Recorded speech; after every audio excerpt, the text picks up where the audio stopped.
Hello. Oh, ayan na. Wala nang patumpik-tumpik pa live agad. Live agad mukha natin agad for the question and answer. So hintayin lang natin if there are going to be guests and the viewers. And while waiting for our viewers, please fix your internet connections dahil hindi pwedeng ako lang ang mag-Q&A. Habang Ayun na pa. zero pa ang viewers natin. Yes. Share ko lang saglit. Yeah. Sino ba Share yun? lang saglit. Check lang. Hello po sa mga nanonood na. Can you please tell us if naglalag kami or kung hindi naiintindihan yung boses namin or kung hindi nyo kami naririnig. Kung nakikita nyo na gumagalaw yung bibig ko pero wala kayong marinig. Can you please inform us? Anyways, while waiting, I will also share this on my page as well. So, good evening, Doc Suzette and Sir Alan. Good afternoon pala kay Doc Suzette.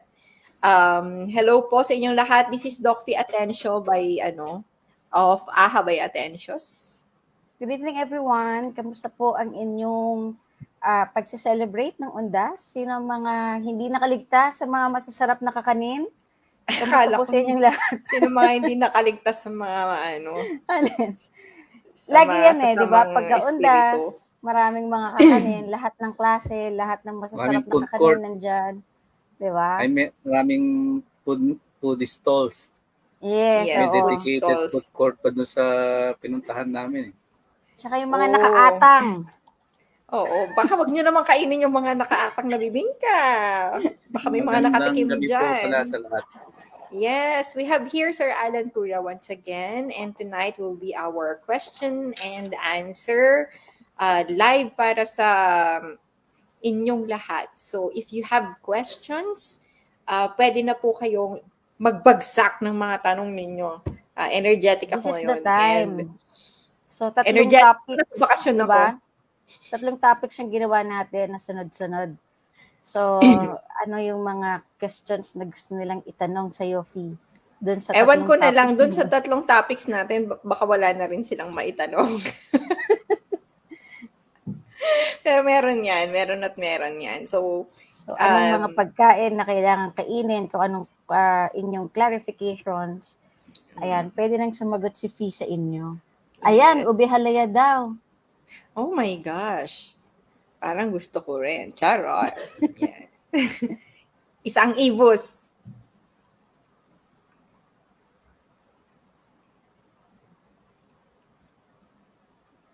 Suman. Ano yung ibus? Good evening daw sa lahat. So, feeling ko nakabakasyon pa ang ating mga taga-subaybay. Baka nasa sementeryo pa. Inuubos pa yung mga nakaatang. Hindi pa ubos yung mga nandoon. Anyways, ayan, let's see kung meron. Yan, hello, good evening. Yes, good evening po sa ating lahat. Good evening. Pag kayo nag-good evening, samahan nyo na agad ng tanong para sa ganon ay mas masaya tayo. Kasi sayang naman dahil kasama natin si Sir Alan. Baka next week, pag hindi siya kasama, hindi na kami sasagot. Talaga, hindi na kami sasagot. Malagkit na rice niluto sa coconut meat, ibus. Okay. Hindi siya puto bumbong. Parang yan ang alam. Ay, sa bagay, marami naman puto bumbong is violet, diba? O may puto bumbong ba na hindi violet? Hindi, yung alam ko suman sa ibus, yung binabalot sa binabalot sa coconut leaf ba yun o yung Ay, ba yellow? Yung common sa Quiapo? Kung di yung nagkakamali. Parang sa Antipolo, yung kasama nung mangga. May nakatali. Coconut leaves. Nakatali. Yung ginagawang palaspas pagka diba yung coconut coconut leaves. Yan, kasi sabi ni Sir Attorney ba si Gilio? Yes, si Attorney Gilio. Ayan, Fee, you want to answer this question?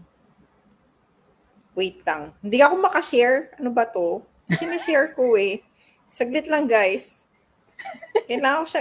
Wala akong internet. Ano ba to? Ano mo You na, have feeling ko internet, ako you are talaga. online. Ayan. Accountant ron. Accountant din. Si Po, lawyer tulad pala, mo. si attorney. Wow. Yan yung mga tinakasan ko po. Pumasa po ako dati ng accountancy na ano, I mean, nung time na college. Kaso ayoko po talaga math. Diyan ako Tapos nag-excel nag-medicine. mula, actually Doc, May mula math din pala. elementary hanggang high school, sa math ako nag-excel noon. Pero hindi ko siya love. Kaya ganun talaga, no, we don't always end up with the ones we charot. Iba pala yun. Ito na, magsagot na nga tayo. Ang low carb, in and out po? Bakit po kaya ako nag-gain ng 3 kilos? Sabi niya. Parang hirap naman Nag-gain sagutin ng nito kasi 3 andyan na yung kilos. sagot. Oh, in and out. Ma'am, kasi May nandiyan low na carb yung in and low carb out. So, yung low carb in, ayun yung sagot. yung low carb in. Yung low carb out, ganito siya, Ma'am Sherry Rebolido. Hindi ka pa umaabot kasi lalo na kung anong ibig mo sabihin sa low carb in and out. Like ngayong umaga ka ba, low carb, tapos mamayang tanghali, high carb. O, pwede ring low carb in and out yon, di ba?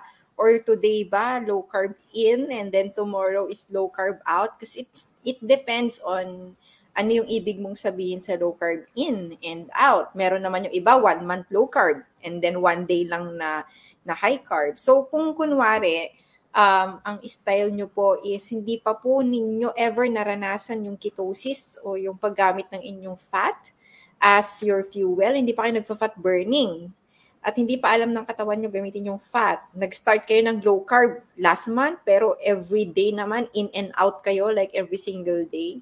So, ang tendency pa niyan, pwede kayong mag-gain because, lalo na kung, kunwari, low carb kayo ngayon, then bukas bawi. As in, parang bawing-bawi talaga. So, mas marami pa. Kasi nga akala nyo, meron tayong feeling minsan dahil maglo-low carb naman ako the next day ulit. Pwede akong kumain mas marami ngayon. Only to find out, mas marami ka pa palang kinakain nung naglo-low carb in and out ka kesa nung parang high carb ka lang. Kasi parang mas ano ka nun, banaya, ay ano yan, yung tipong mas nag-iingat, parang ganon. So, yun po. So, hindi po namin masagot talaga kung bakit kayo nag-gain ng weight dahil yung in and out ay napakadaming ibig sabihin yan.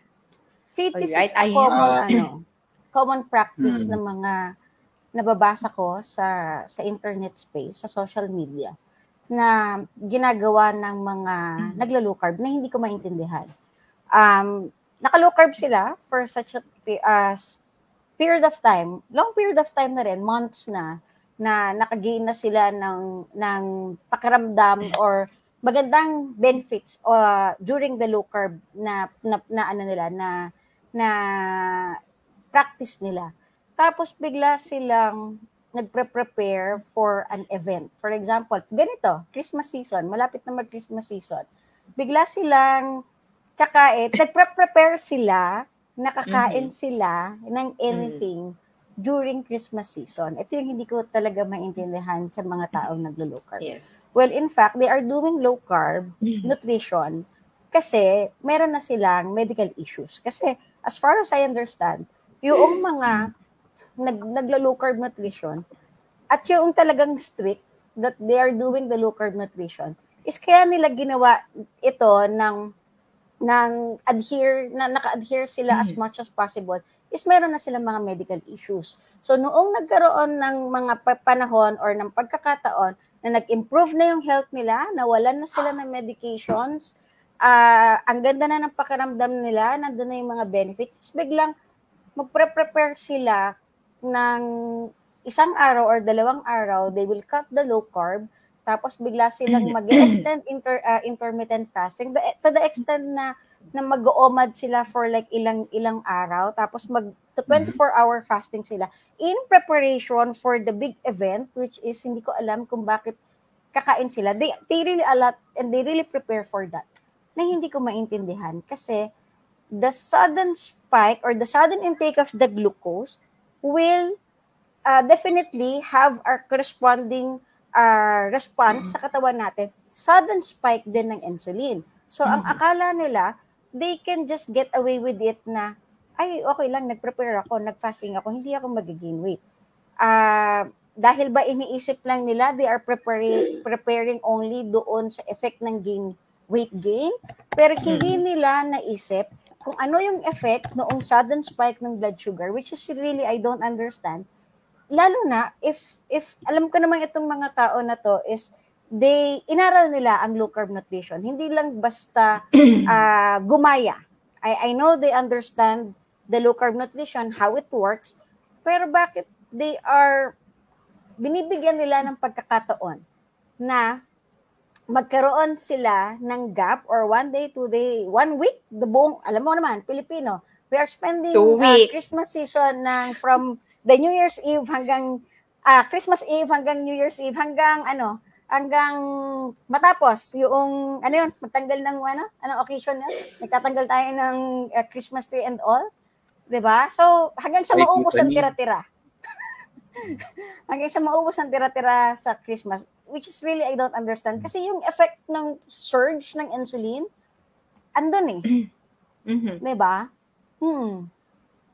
So, parang ganun din to eh. In and out of the low carb, wala talagang benefits eh. Wala talagang makukuha benefits if you are trying to in and out of the low carb. Lalo na kung you go beyond the extreme pa na nagka-24-hour fasting, tapos biglang nag-OMAD, tapos all of a sudden, ay, may event ako pupuntahan or birthday ko, I will eat. Parang, it's just that I don't understand. Yes. So, Sir Alan, do you have any additional answer? Or carry na? Well, pagdating sa biochem level, may certain reaction ng katawan pag nag-low carb ka, no? So one is sa iba nagkakaroon ka ng slow metabolism dahil iniisip ng katawan nasanay siya na high energy ka, no? So hindi ibig sabihin na high energy ka high nutrition yung kinakain mo, di ba? Specifically kung carbs yan, so that is low in nutrition. So pag nakita ng katawan na nawala yung high energy tapos low ka pa sa nutrition, so lalabas na nasa starvation mode ka ngayon. So yung starvation mode na yun yung nagsasabi sa katawan na to slow down the metabolic rate na tinatawag. So instead na magkakaroon ka ngayon ng benefit dun sa low carb dahil hindi ka pa fat, di ba? Fat burner or metabolically flexible. So ngayon, pag nag-induce ka ngayon ng high carb ulit, so ang tendency, yung slow metabolic rate mo, hindi siya mag-a-adjust doon sa dating rate prior to your being a low carb. So at meron din siyang effect yung leptin tsaka yung expression ng SCD1 sa enzyme na tinatawag. So although ito doon na sa biochem level. That's why kung makikita ninyo isang example diyan yung nangyayari sa mga biggest losers. So they are actually under low calorie sila. So kaya sila nag-lose ng weight. Then once they return to the eating, so makita mo na mabilis yung pag-gain uli ng weight nila dahil yun yung parang sabihin nating reaction ng katawan na sabi mas matalino siya sa atin. So it's either dictated by your thyroid na maging slow yung metabolic rate or nagkakaroon ka ng more tendency to store fats pag nag-introduce ka ng high carb kasi yun nga nagko-conserve yung katawan, so inisip niya na hindi ko na ulitin tong starvation mode na to, so to prevent you from further losing weight. Yun din yung na-experience ng iba na nag-stall sila na tinatawag, di ba? So sa una kasi pag nagkaroon ka ng induction sa low carb, your tendency is you lose the water weight. Kaya parang kita nila, nag-lose sila ng weight. Sa tingin ng iba, akala nila yung lost weight na yon is attributed to the fat tissues. Pero in fact, water weight lang yung nawala na yon. So, ang mangyayari, di ba, hindi pa nabe-burn yung fats, di ba? So, actually, mas magbi-build up siya uli ng additional fat store. So, that's how they gain weight. So, kailangan kasi ka muna. Makapunta ka muna doon sa metabolically ka ulit. Yun nga. So, either ma-experience mo yung mag-undergo ka ng ketosis. So, then, pag alam na ng katawan mo na mag-burn ng fats, doon pala mag-open up yung cell when insulin level is low enough para ma-compensate yung need mo for glucose, and of course yung magiging default fuel mo will be ketones. Alright. So may isang tanong dito. I guess tinatanong niya kung okay lang ba na mag-low carb kung mababa yung creatinine. So of course, first, kailangan niya maintindihan muna kung saan ba nanggagaling yung creatinine at bakit ba tayo may creatinine na tinatawag. So, Doc Suzette, merong kang ma-explain regarding sa, lalo na dito sa low creatinine, yung cause kung bakit bumababa yung creatinine ng isang tao. Any more kasamang medical condition? Kasi, mahirap kasi sagutin if per se na creatinine lang. So, ang daming kailangan pang i-elicit sa history. Mm-hmm. 'Di ba? Kung mababa lang siya dahil mababa, kung any other medical association or kung bakit mababa ang creatinine. Kasi pwedeng, for all we know it, baka merong may mababa ang muscle mass. Yes, which is yung most common. Most common. Oo, which is most common, mababa ang muscle mass. Hindi nag-exercise, hindi nagbubuhat, napaka-sedentary ng lifestyle. That's one. Pwede yun. Pwede yun yung unang reason kung bakit mababa. Kung wala namang ibang associated na medical condition. So, yun yung reason. So, mahirap siyang sagutin kasi nga, hindi naman natin alam yung condition. Pero ang reason, common. Yes. Mm-hmm. Just in case na ang reason kung bakit mababa yung creatinine mo is mababa yung muscle mass mo. Kasi Doc, hindi nila alam na pag mababa yung muscle mass mo, bumababa din yung creatinine. Of course, bababa talaga yan. So, basically, may mga tao na malalaki sila, pero yung mga muscle pala nila sobrang ninipis. So, nabalot lang pala ng fats. Sobrang baba ng creatinine. And then, yun pala, sobrang nipis nung kanilang mga kalamnan o yung mga muscle. So, bumababa yung creatinine. So, basically, kung yun lang yung cause, of course, mas okay nga kung makakapag-low carb ka and ma-increase yung protein intake. Ma-increase yung protein intake. Pero, of course, check your condition. Sabi nga natin, always check your condition.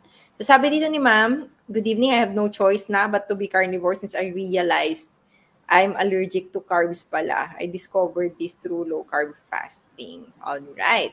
Ito din, actually, this question is for a consultation. So, hindi po namin ito masasagot kasi itong klase po ng tanong na to, like sabi ni ma'am, syempre, kailangan natin i-explain bakit di natin siya pwedeng masagot dito. Type 2 diabetic, at the same time, CKD4 siya. How to do low-carb with this condition? It depends. Because basically, we need to see the overall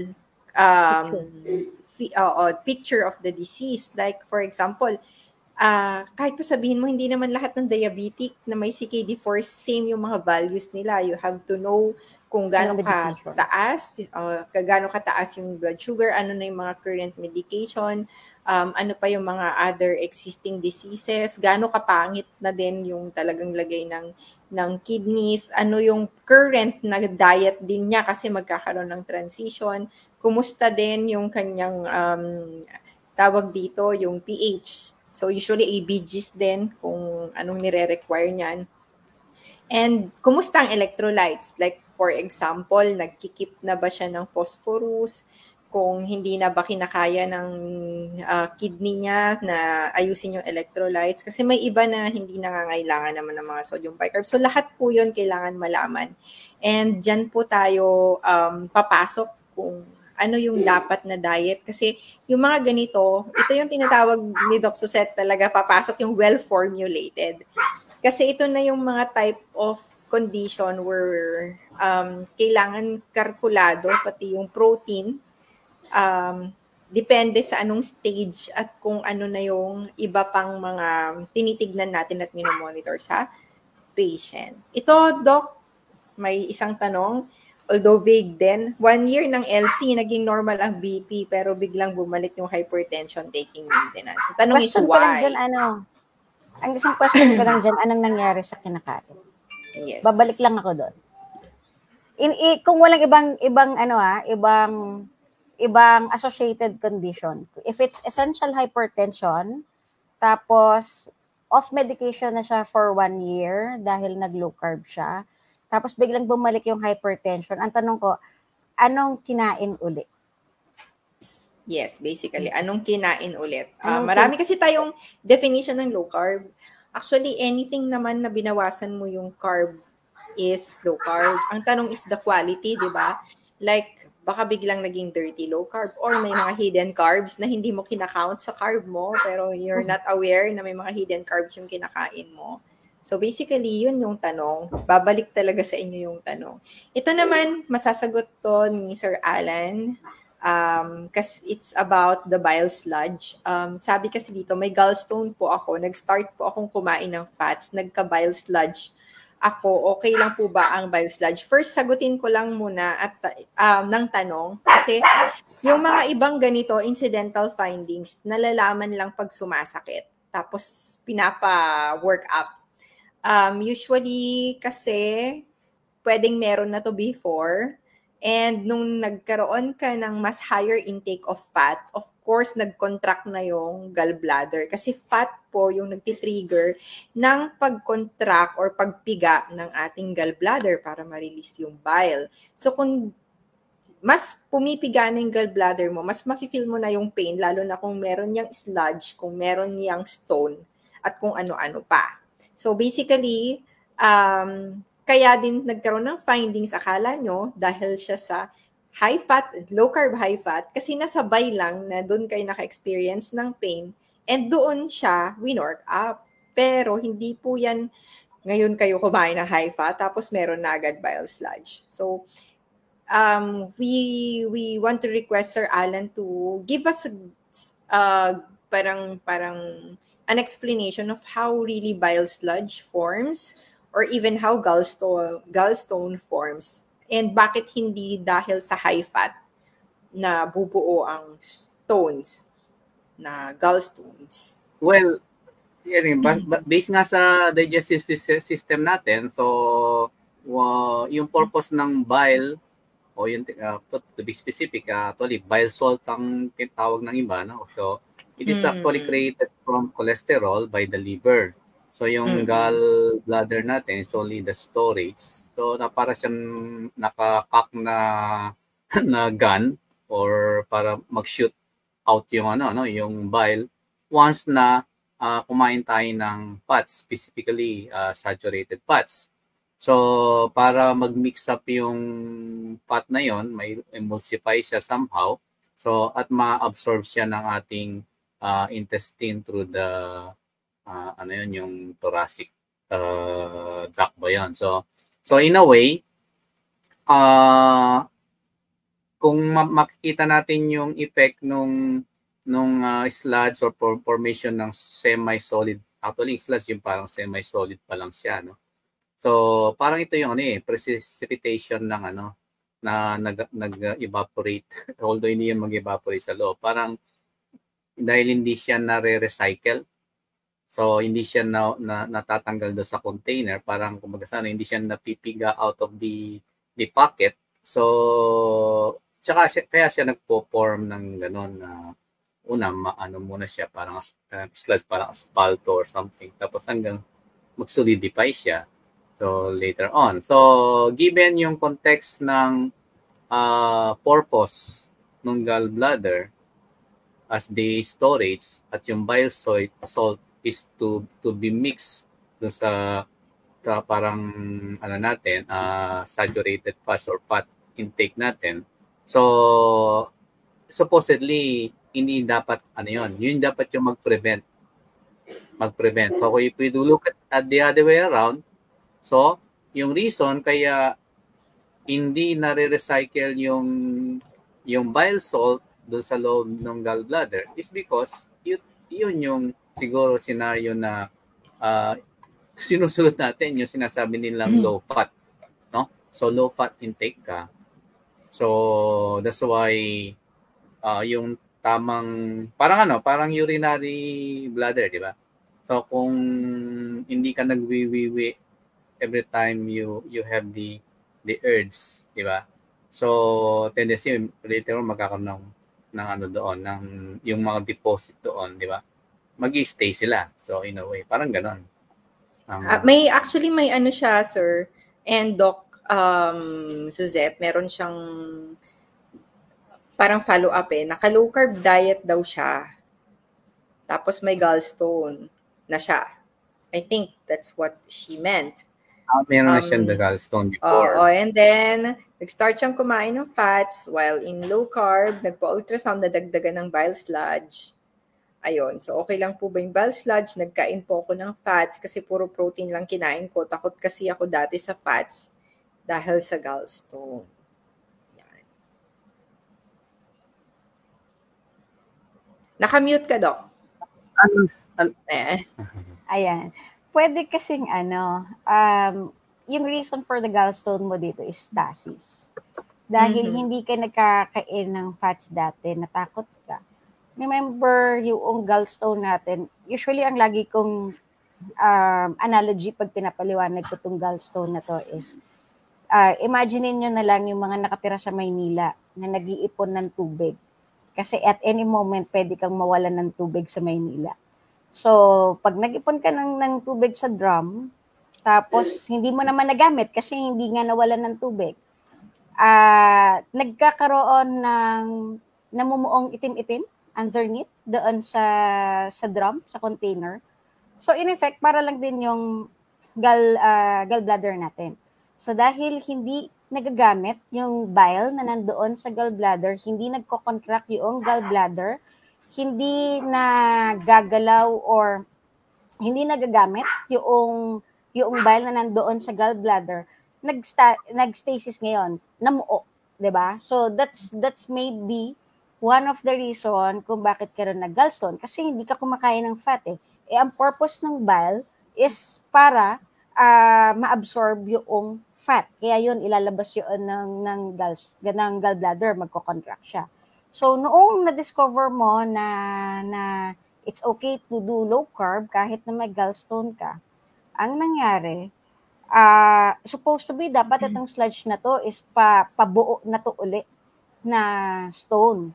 Siguro, noong time na nag-ultrasound ka, na that time, na-picturean siya or nakita siya, yun yung findings during the ultrasound. Na supposed to be, ongoing pa naman yung process or yung formation ng stone mo. Kasi, kailan ka lang ba nag-start ng low carb? So, bago, process din naman.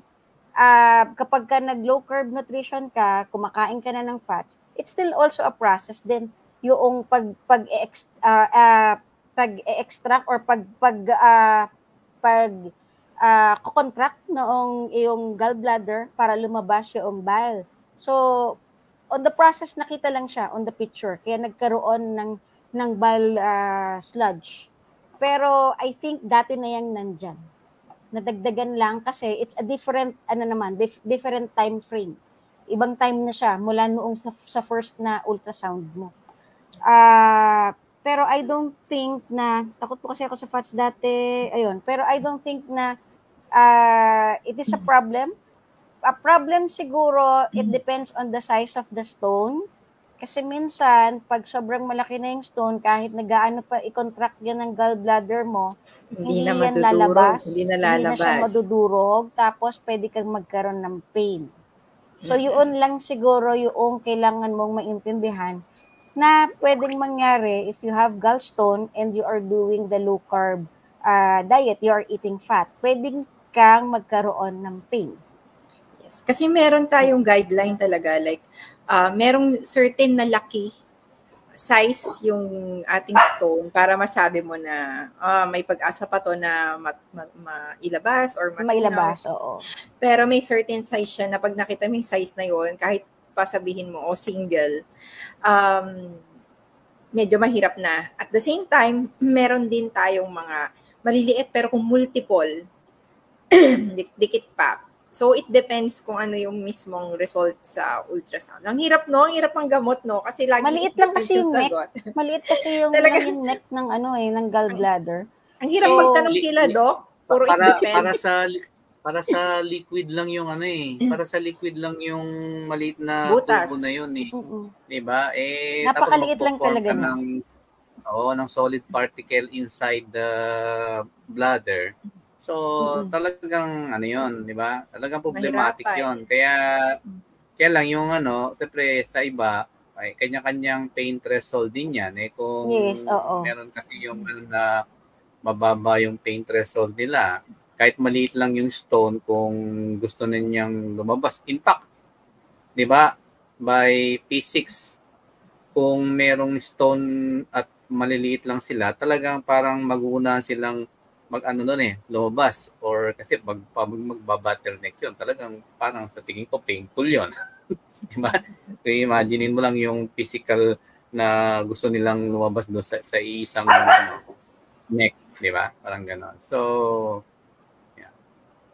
Ngayon, pag natanggalan kayo ng gallbladder, ang isang issue ng iba is yun nga, pag nagkakain naman sila ng fats, di ba? Wala nang mag-emulsify. So, dire-diretso yan sa sa pupu. Sometimes, kaya oily yung nila or may fat content yung pupu. So, ang sinasuggest naman natin is mag-take sila ng oxabile or digestive enzyme para ma-absorb nila. Actually, sa first, yes, Sir Alan, sa first. Kasi sometimes may bypass yan, like from the liver. Parang kaya din niya na mag-create. Hindi kaya niya. Dumiretso. Yes. Pero yun nga lang, syempre, alam mo yung parang detour or something na parang nag-reroute ka na ikaw din medyo nawawala ka pa, hindi mo pa alam kung kailangan matutunan niya muna yan. Matutunan niya muna yung rerouting. Yeah, kaya pwede pa rin na mag-low carb kahit wala ka ng gallbladder. Kasi isa yan sa common question ng iba na wala na po akong abdo, pwede ba akong mag-low carb? Yes, pwede pa rin naman. Initially, meron lang LBM. Pero darating ang time na mawawala na rin si LBM. Tapos yun, mas efficient na yung delivery ng bile from the liver diretso sa sa intestine. So, pwede pa din. Oo. Right. So, question ni Sir Gilio. Yung diet mo po, Sir Alan, is meat-based, not necessarily carnivore, from what I understand. Food that we should eat and food we could eat. Your comment. Yes. In general term, anong tawag dito? Parang two-phase ako kasi. Pagka nasa work ako, I tend to be strict keto carnivore ako. So, hindi naman ako talagang zero carbohydrates. But yung tendency na kung dito ako sa Pilipinas, parang nagiging meat-based siya na low carb. So, hindi ako strict keto. So, yun din yung nababanggit ko behind the scenes sa inyo na cyclical ako. I tend to follow what nature has designed for us. No, kapag summertime, so I tend to feast. So, kaya nag-i-insert ako ng mga carbs in the form of fruits. Pero dahil ang realization ko kasi, mas better off ako sa meat, so sa non-plant. Kaya more on animal-based or meat-based yung kinakain. So, pag sa iba, I think meron din mga comment dito or question na parang mas better off sila pagdating doon sa mga non-plant. Diba? Kaya mangyayari talaga is pag-aaralan mo yung sarili mo. So, nagkataon na sa loob ng 1 taon, parang parehas ako ng period 6 months ako na strict keto carnivore, tapos 6 months ako na meat-based lang. So, merong carbohydrates in the form of fruits and vegetables. So, hindi siya more regular na or strict keto. Yan. So, na-realize ko rin yan. So, try to find your own parang comfort zone. Stressful sa akin yung straight na under ketosis. So, kung magkakaroon ako ng all year round ketosis ako, para nakikita ko na mas nandun ako sa disadvantage side in terms of energy. So parang pag na-meet ko na yung ketosis level ko na high energy ako, pagka dinagdagan ko pa siya, so bumababa yung energy level niya. Kaya ibabalik ko yung iuurong ko siya ng konti base lang doon sa nature. Kaya nangyayari, 1 month akong, halimbawa, 1 month akong keto carnivore, tapos 1 month akong meat-based na not very low carb or not so very low carbohydrates. Ang definition din naman kasi natin ng low carb nutrition in general is, if susundan natin yung mga books, in general, low carb means is having an intake of carbohydrate of less than 130 grams per day. So, Yes. if marunong kayo into carb counting, at ibibilangin nyo talaga yung inyong carbohydrate intake per day, so that is technically 130 grams lang in a day. So, if ikukumpara nyo yun sa normal eating nating mga Pilipino, eating 3 meals na may rice per meal, kahit sabihin mong 1 cup, mag-e-exceed ka na into pasok sa low carb nutrition kung 1 cup ka lang ng rice per meal, tapos yun lang yung source mo ng carbohydrates, wala nang ibang source. Kasi typical Filipino is kanin makakanin tayo. 1 cup is around 45 grams. So, 45, ilan yun, Doc Fee? Mahina ako sa math. 120, 135. 35. Sobra ka na. So, sobra na pala. Sobra. So, minsan 50 grams pa yan. Yes. So, depende pa yan sa kanin. So, technically, yun. Pero, depende nga sa goal. If you have medical conditions, 130 grams of carbohydrate per day is, para sa akin, hindi siya pasok. Kasi, kung ang purpose mo especially is healing, then low carb per se na 130 grams lang per day na carbohydrates, hindi siya makakatulong in a sense na would reverse the medical condition, hindi. Magi-improve yung ibang condition, hindi, on a low carb. That's why kailangan mo siyang ibaba pa into ketogenic diet. Tapos if you want to go to the extreme, could be carnivore diet. Pero actually, on a carnivore diet, meron pa rin carb intake pa rin naman. Yes. So, hindi pa rin siya totally magiging zero. So, mag-range ka lang pa rin. Pasok ka pa din into ketogenic diet. Pero, depende talaga nga sa formulation ko. So, kung si Sir Alan is on fruits and low carb vegetables siya during his cycle, I think, pasok ba kayo, sir, sa 130 grams? Considering wala naman pong medical conditions, I think so. At walang maintenance? I've learned na hindi ako mag-count ng calories kasi ito yung idea doon. You should look at the nutrition side, no? Mm-hmm. Pwede kasing high energy siya na high nutrition. Pwedeng high energy lang siya pero low nutrition. Mm-hmm. Yan yung tendency na kung nando ka sa refined carbs, so parang high energy ka pero low nutrition siya, parang ganun. So remember, fruits and vegetables are nutritious. Kumbaga, ngayon, pag kumain ako ng isang fruit sa isang araw, let's say 1 apple a day, sabi nga. So, do I have other carbohydrates the rest of the day? Actually, wala na. Yun lang yung source ng carb ko. So, without Okay, considering yung glycemic index ng fruit itself, so it might be between 25 to 30 grams per day. So, but depending not on the size general. of the apple. But I look at it on the nutrition side kasi nga ang tendency ng iba is you can get the same. Sabi nga ni di ba? Yung 1 cup is 45 grams yon ng rice. Yung 1 cup of rice 45 grams. Compare that with an apple.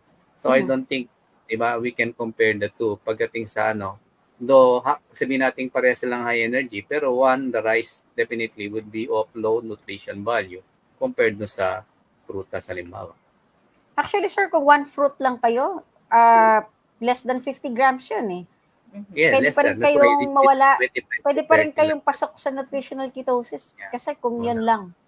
Plus, syempre, meron ka pang physical activity. So pwedeng hindi kayo mawala on nutritional ketosis actually. Kaya nga mangyayari lang kasi is pagdating nung meron kasing time I think last 2020 yun yung that was about 10 months akong ganon. So after the 6 months ko, parang na-feel ko na yung, I don't know kung siguro partly na rin merong stress dahil nga sa pandemic tayo. But parang na-feel ko na yung hindi ako pwede mag-stay into ketosis for more than 6 months. So ay parang yun nga, yung benefits mo bumababa na. So actually, yung cue lang talaga doon, you have to listen to your body. So something is wrong. Parang yun na-realize ko na parang there's something wrong, there's something missing. Either yung pagkain lang sa bahay talaga, yung or probably wala kasing way para ma-test, walang lab test, walang di ba? It's only pure pure instinct lang. So whatever my gut instinct is saying, parang ngayon nung mag-up ako ng carbs in a way na nagdagdag ako limbawa, ano ba yung ginawa ko at that time? I think yung may mga instances na kunwari may potato doon. So I tend to swap the green leafy vegetable with that one. So para lang ma-feel ko yung yung carb intake na tumaas yung yung para ngayon nung So, tweak lang. I-try to look at the, kung ano yung tamang combination. Yes. Listen to your body, ika nga. Yes. Yes. Kasi like, for example, kay Doc Mike, for 2 years, carnivore, tapos nag-change. Like, dati may dairies siya, tapos nakita niya na parang, hindi din siya okay with dairies. Hindi pala siya pwede sa cheese. Kasi nga, siya, abstainer siya, Sir Alan. So, siya yung tipo na, nung time kasi na nag-low carb kami, siya yung taga-ubos ng mga keto treats, mga ganyan. So, tinanggal niya. Lagi siyang cold turkey. Like, parang pag nag-decide siya na ayaw, na wala talaga. Literal. And then, pag nakita niya, hindi pa nag-improve, tanggal ulit. Tapos pag may hindi nag-improve, tanggal ulit. Tapos pag sobrang ganda na ng pakiramdam niya doon, nag-i-stay siya. So kunwari, elimination diet si Doc Mike. Elimination talaga. Tapos kapag kunwari, 'di ba, syempre ngayon meron mga ibang carnivore that adds fruits. There are carnivores that ganito. Si Doc Mike kasi, for him naniniwala kasi siya na kung sobra, kung kumbaga parang naging optimal na yung feeling mo sa isa and wala ka pang necessity or needs for you to change your diet again into something else, you don't have to. Sabi nga natin, di ba, wag mong baguhin yung okay pa. Let us not change kung ano yung maganda pa naman. So for him, walang necessity sa kanya to add back fruits because he is feeling quite better dun sa carnivore diet niya ngayon na strict carnivore, no cheese, allowed ang butter, no coconut oil even, tapos coffee lang. Kumbaga yung parang naka-add. Same thing with other people. If you want to be very experimental, go on. Pero ang masasabi ko is make sure din na meron kayong parameters na sinusundan rather than just your biases minsan when it comes to nutrition. Like for example, kasi parang feeling mo yung nag-explain or yung sinusundan mo is making sense, pero hindi siya replicable sa sarili mo. Tapos nare-wreck na yung health mo. Why do you need to follow those things if nakikita mo na mismo sa mata mo na hindi na umu-okay? So basically, yun yung pinaka-point ng practice namin ngayon. So same with me, I'm trying to parang kunwari nag-eliminate and then, okay, I feel better. But there are things na parang pwede bang i-negotiate to? Like when I speak with you, di ba, Doc Suzette? Because I'm weighing things. Like for example, there are times I really want creamer on my coffee, kako. Pero I saw that all-purpose cream is also, may mga parang questionable ingredients. Even like, parang may hydrogenated vegetable oil. Soybean oil, mga ganun. Yes, may soybean Marami oil. na ngayon ganyan. Exactly. So I was like, wait lang. Yes, this is allowed because this is high fat. And yung coconut milk, for example, is also high fat. But it can be substituted as creamer sa coffee ko. And if I choose na pigain, na kami yung magpipiga, mas wala ka talagang anything na parang additional ingredients for that. So, nag-try ako. Maganda rin yung values ng nakuha ko na CBG. Kasi sometimes ganun ako, pag may bago akong dinadagdag. Ano kasi ako, Sir Alan? Very mabilis yung effect sa akin. Pag may dinadagdag ako, tumataas talaga yung, kaya alam ko na metabolically, hindi ako okay kasi mabilis magkaroon ng effect sa CBG ko. So, alam ko din na hindi pa ako metabolically flexible. Kasi kahit meron lang akong makain ngayon, for example, may hidden carb. Like, kumain ako ng, sige, sabihin na natin, carnivore pa rin siya, pero nag-dirty carnivore ako kasi bumili ako sa tabi-tabi. Tapos may mga hinalo pala silang sugar. Magre-reflect siya agad sa CBG ko. So basically, okay siya. And then, all-purpose cream or coconut milk, mas okay yung coconut milk. So that is how I weigh things now. So it's carnivore-ish keto din. But kaya siya carnivore-ish keto and not a keto carnivore because it's meat-based. Meat-based, not totally carnivore because there are allowance na binigay namin. I think Dr. Z is like that as well, carnivore-ish keto. Kasi it's like, you have white pepper, sometimes you have dairies, di ba? And we choose that well as well. So, ganon. Makinig kayo sa katawan ninyo. Kung kunwari, sabihin na natin, this works for certain doctor. Pero nakita ako ninyo... Ako rin, minsan, tinetest ko lang din yung immune response. Gaya ba, napagit ko na gluten intolerant ako, tatanungin ako kung kumakain ba ako ng gluten or ng wheat or ng bread. Yes, nag-i-introduce ulit ako ng bread. Okay, somehow, intentional yon. Kasi para malaman ko kung nagkikick pa yung aking immune response. Otherwise, magiging I don't know kung ano yung specific term, pero mas magiging tawag yung ihina yung immune response mo pagka nasana yung katawan mo na wala yung na yon. Although it's the hormesis pa rin. Yes. This is what Judy Cho is explaining. There was one time na kinwestiyon siya bakit siya nagbibigay, for example, may onting rice pa rin kasi yung anak niya. Minsan may fruits. Di ba carnivore ka? Parang gano'n. It's like, these kids, I want them to also give a bit of stress. Hindi mo naman pwedeng lack thereof ng lahat, in an environment. You cannot build... Hina yung defense nila. Yes, pero I have so much stress. Kaya parang hindi ko na pwedeng dagdagan ng pagkain, Sir Alan, kasi na-stress na ako sa sarili ko eh. Ang hinahanap ko lang sa inyo, kunwari, mag-i-introduce ako ng... Siguro wala kang stress, kaya ini-stress mo yung sarili mo sa bread. Sa umaga.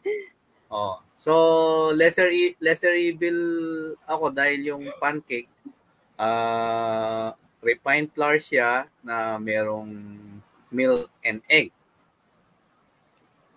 So, okay.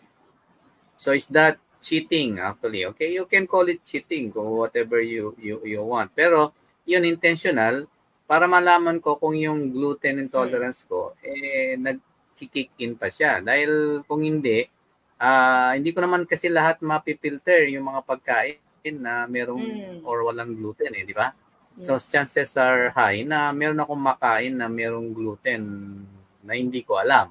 So kung totally gluten-free ako, mag-recover yung immune response ko pagka bigla akong nakakain ng gluten, di ba?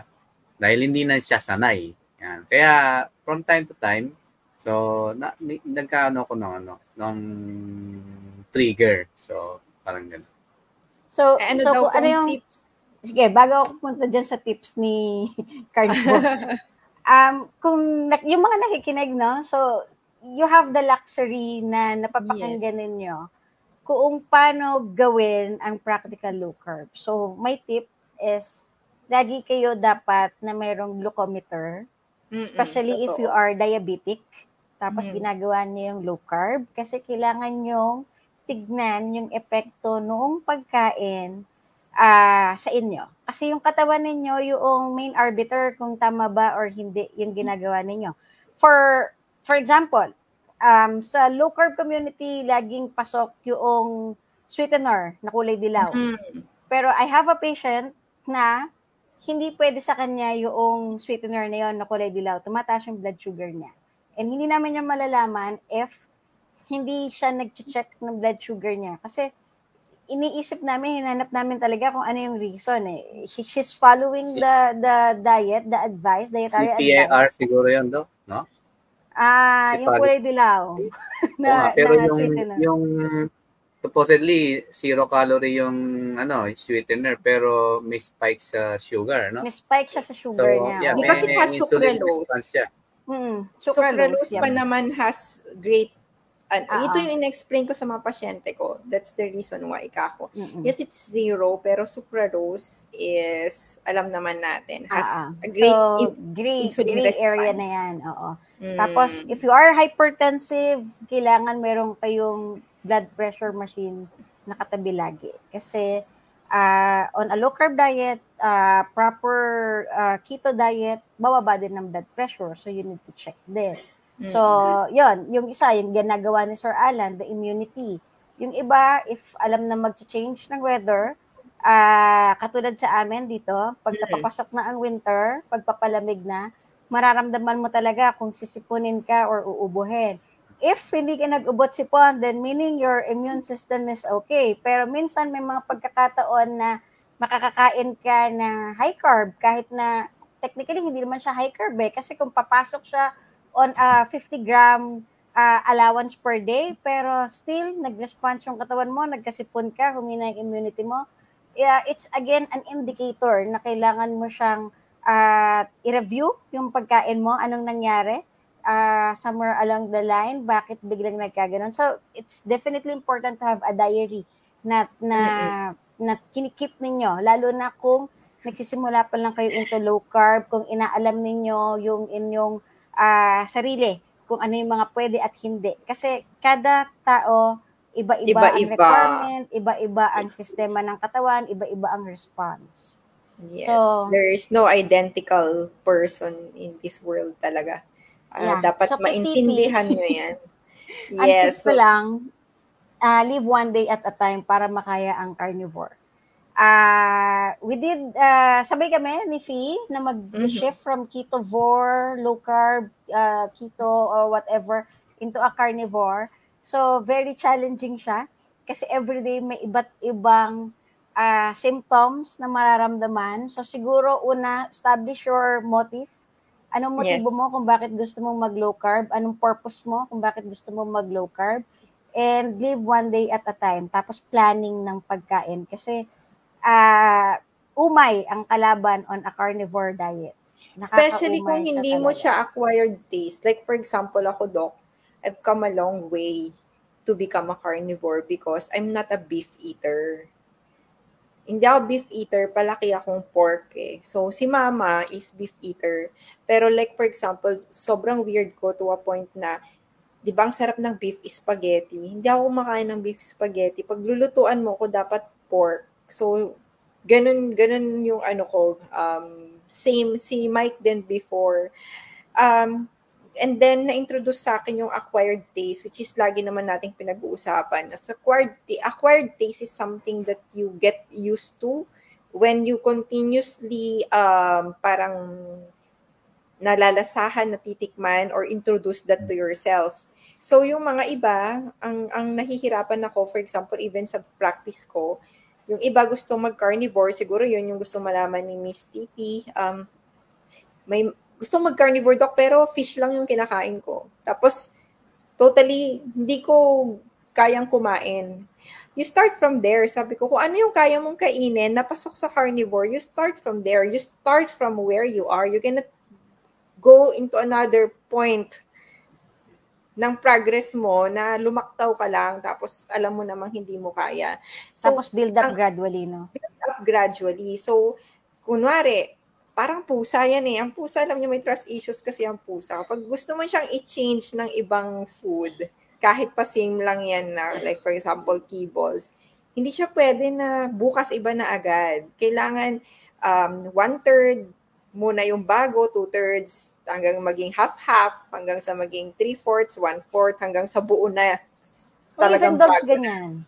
Ganun sila. Because tayo lang naman yung tao, pag nakita mo, niluya niya, pwede kakainin natin, di ba? Hindi naman siya namatay na poison. So, kebs na yan. Pero, same siya sa atin, yung acquired taste kasi natin, kailangan natin i-build yan to a point na masasanay ka kasi nga, lagi mong ini-introduce pa ulit-ulit. So, pwedeng, kung fish lang yung kaya mo before, try mo na isang piraso lang na matchbox size yung beef and then dagdagan mo slowly, tapos bawasan mo ng bawasan yung fish, for example. Ano pa isa kong tip, kung ikaw ay Pinoy, tapos mahilig ka sa sauce, yun kasi yung typical sa atin, ang dami nating rekado. Like, for example, kaya nga sabi ko, hindi na ako magiging magaling magluto as a wife kasi nga, ang hirap magluto ng Pinoy. Like, sobrang daming tinatadtad, daming rekado. Luto na lang as a sister. As a sister, ganyan. So, parang sabi ko, pag sanay ka na malasa, like halo-halo, diba? Imagine niyo ha, yung bulalo na lang, for example, or kahit nilaga, meron na agad yung kung ano-anong mga rekado, kasama-sama yung lasa. So, unti-untiin yung tanggalin, wag din yung kasi ang carnivore daw, karne lang. So, ang ginawa nyo agad, karne lang talaga. Bago po ako personally po, hindi po ako ngayon kumakain ng karne na may sahog. So, basically, kaya ako na po ay isang tagaluto at mabuting may bahay dahil ang amin pong pagkain ngayon ay karne lang at tubig na nilaga. Oh my God, sobrang sarap na nun para sa asawa. Kaya sarap na sarap siya sa luto ko kasi walang sahog. So, basically, hindi po kami nakarating sa ganon nang hindi kami nag-start na mag-try na, okay, wala nang sibuyas next time, paminta na lang at asin, hanggang sa, okay, asin na lang, hanggang sa, try nga natin na adventurous try natin na wala na ring asin. So, saka lang namin inaasinan, pagkaluto na, depende din sa kung sino yung may gusto ng mas maalat, sino yung gusto ng ayaw ng maalat. May time hindi kami pantay mag-asawa ng gusto. Siguro siya, kulang ng alat sa kanya kasi nag-exercise siya, for example, tapos nagki-crave yung katawan niya ng salty or mas stress siya dan sa akin. Ako, ayoko ng maalat. So, hindi na talaga kami naglalagay ng salt kasi one time, naglagay siya ng salt, sarap na sarap siya. Pagkain ko, halos masuka ako sa alat. Which is, hindi naman daw talaga din ganun kaalat, pero hindi ko talaga gusto ng maalat. Parang ganon. So, yun yung tip. Build mo siya gradually hanggang sa makapunta ka dun sa gusto mo. Progress kasi yan, magugulat ka na lang after a year. Babalikan mo yung dati, parang hindi ko to kaya before. Ngayon talaga, wala na kami. Ako daw meron akong binibigay sa kanila, yung parang meron akong checklist. I don't know, may share ko rin siguro. Yung meron akong points dun yung replacement. Kunwari, kung top silog siya, halimbawa, mag-start ka sa almusal, kung dati ka nag-almusal, top silog. Yan, tingnan mo yung nasa likod, tanggalin mo lang muna yung rice. Di ba?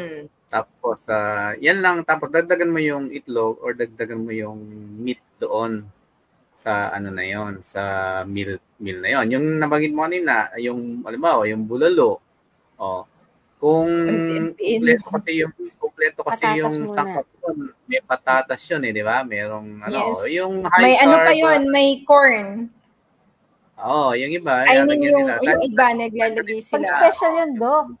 Pag may corn na, may patatas. May bisita. So, may saging saba, di ba? Yung saging saba, lagay sa amin, meron yung nilaga. Nilaga, So, tanggalin mo lang muna yun. Yung plantain, no? Tanggalin mo lang muna yung mga high carb ingredients doon, tapos same pa rin, parang ngayon nga, di ba? Yung dating panlasa, yun pa rin naman yun. So, yung ibang kailangan i-substitute or i-replace. Ayun, just be practical. Don't overdo it. Yes. Mahirap, Don't be ideal. Don't overdo, don't overthink. So, gawing practical. So, over time, masasanay din naman, Mas madali siguro sa Ayun, yung acquired taste, nabanggit ni attorney, yung kagaya ng coffee. Pag black coffee ka lang, yung iba, hindi dito sa bahay, nasanay na sila na walang creamer, walang sugar. Nag-start din kami sa kasi pag kami. Pahit nga naman, pero, di ba? Parang sa mga mga kabataan, di ba? I mean, typical nung nag-start silang uminom na limbawa ng beer or wine or even hard drinks, di ba? Sa simula, parang ang pait, ang pakla or whatever natin. So, later on, makakuha. So, wag lang gawing habit. Carnivore. Sabi nga ni Michaela Peterson, carnivore, meat and vodka. Meat and vodka. Ayan. So, ito po, about polyps naman. So, yung polyps sa gallbladder, effect din daw ba ng low carb, high fat food? Need po bang mag-worry? Ayan. So, polyp kasi is like skin tag sa outside parang kuntil. So, kapag nandito siya sa labas ng katawan natin, tawag natin dyan minsan is skin tag, any overgrowth. Pero pag nasa lining siya sa loob ng katawan, since yung lining sa loob is yung mucosas malambot, parang yung sa loob ng bibig yung lining dyan mga lining ng nasa loob ng katawan natin. Tawag dyan is polyp. Kaya nga sa ilong, di ba, yung lining, pag may overgrowth doon, polyp na yan. Kasi mga mucosa na siya malalambot na. Usually, ito yung pinaka lang na tatandaan nyo. Any overgrowth or cell turning abnormal. Kasi abnormal pa rin yan. Abnormal growth. It's overgrowth of skin inside. It's still an effect of inflammation, and then afterwards, what you feed doon sa nag-change na morphology na cell. Meaning, kunwari, normal cell siya before, kailangan may trigger factor yan para magbago siya ng cell. So, either merong inflammation o pamamaga. So, after nun, pag nagbago na siya, yung cell na normal, naging abnormal, mag-grow na yan pag pinakain mo siya ng gustong-gusto niyang food. And alam naman nating lahat kung anong pinaka-favorite food ng mga fast-growing cell or ng mga overgrowth cell. Yun ay high carb or yung sugar mismo. So kung ang tanong mo ay effect ba yan ng low carb, high fat, alam mo na yung sagot kung sasabihin natin na ang mga polyps ay caused by inflammation and then tinutulungan ng kanilang growth ng asukal or ng glucose. Hindi na yon dahil sa low carb and high fat food. Can be also because of hyperinsulinemia, na mataas ang insulin sa katawan, tapos tumataas din yung insulin-like growth factor, or in the insulin growth factor, IGF-1, is ang effect niya is nagpapalaki siya ng mga cells sa loob ng katawan. So, if nafe-feed or mataas ang carb intake, tumataas ang insulin na-activate din yung insulin-like growth factor, then pwedeng lumaki yung skin growth. Mm-hmm. Okay. So, next question natin is si Ma'am G. 5'1" po ako at 45 kilos, age 57. Gusto ko po mag-gain ng weight pero hirap po ako. Low carb na daw si Ma'am, more than 2 years. Type 2 diabetic without meds na in 3 years. How to gain weight? Congratulations. Yes, congratulations. Super payat na daw kasi ni Ma'am. Ma-cheekbone pa naman daw siya. 5'1", 45 kilos. BMI. Yeah, check muna natin ang kanyang BMI. Kailangan natin i-check ang BMI. May mga tao kasi na payat sila on their own perception. Like for example, pag binati kang payat ka or ayaw, minsan kasi may payat na subjective. Not clinical in such a way, pero subjective. May mga pasyente ako na for them, sobrang payat na nila. Pero metabolically, healthy pa sila and pasok pa yung weight nila sa kanilang BMI. Ako, personally, ang masasagot ko muna dito without knowing the BMI and just the gain ng weight. Do not gain weight, gain muscle. Marami kasing form ng pag-gain ng weight. If you focus on just gaining weight, may tendency ka na mag-carb and may tendency ka na mag-gain ng weight through fats. What you need to do is to gain weight through your muscle mass. And what do you need to review? You need to review baka kulang ka din sa protein intake. Maybe low carb ka pero kulang ka sa protein intake and hindi din pa ganun ka nutrient dense. Or may mga fear ako, Sir Alan and Doc Suzette, sa ibang naglo-low carb because they tend to do low carb, low calorie. Meron akong mga kilala. Yes, marami akong kilala na for the longest time, low carb na sila, pero low protein din sila. Hindi din makompensate nung fat yung calorie na kailangan nila for their age. Especially yung mga mahilig mag-OMAD na hindi naman nila kayang kainin yung needed calorie nila for the whole day. So basically, pagkakaroon talaga ng problema, pwedeng mag-continue na mag-lose ka ng weight because nagma-muscle wasting ka na rin. And that is very, very bad. Ayaw natin ng muscle wasting. Or else, pag tanda mo, wala ka na magagamit na muscle. So, nangyari kasi sa akin to. That's why I know. Pag in-apply natin yung height to waist ratio, hindi natin kung mai-quote yun. Pero based on the weight, parang tama lang yung niya eh. Tama lang yung Sabi nga natin, minsan perception siya, subjective kasi.